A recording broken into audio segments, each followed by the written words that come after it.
नमस्कार शेतकरी बांधवांनो, आज आपण मादनी शिवारात प्रगतशील शेतकरी आमचे आते बंधू गणेशराव मेटांगळे यांच्या शेतात आलेलो आहे। यांचं एक वैशिष्ट्य दाखवायचं की हे जे हरभरा आहे यांची जी पेर आहे एकदम धुऱ्या लगत, पण यांचे तास आणि सर्व एक नंबर, सर्व पूर्ण जर शेतात पाहिला आपण इथं यांची 10-11 एकर आहे। पेरणी पण खूप चांगली झालेली आहे आणि यांची योग्य मेहनत आहे, योग्य मशागत आहे। आणि वेळोवेळी आमच्याकडनं जे काही फवारे आहेत जवळपास यांचे 3 फवारे झालेले आहेत आणि टायमाला त्याला जे काय औषध दिले त्याचा जर रिझल्ट पाहायचा झाला तर एका फांदीला आपण जर पाहायला गेलो तर 8 ते 10 घाटे आणि हाईट पण चांगली आहे, अजून फुलं पण आहेत। या पद्धतीचा माल आहे।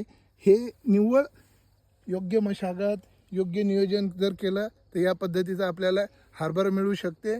हेच आपल्याला इथं सांगायचं। आणि हरभऱ्याचं जे पीक आहे यांनी याला 2 पाणी दिलेले तर टायमाला आता पाणी बंद केलं, योग्य टायमात पाणी बंद केलं।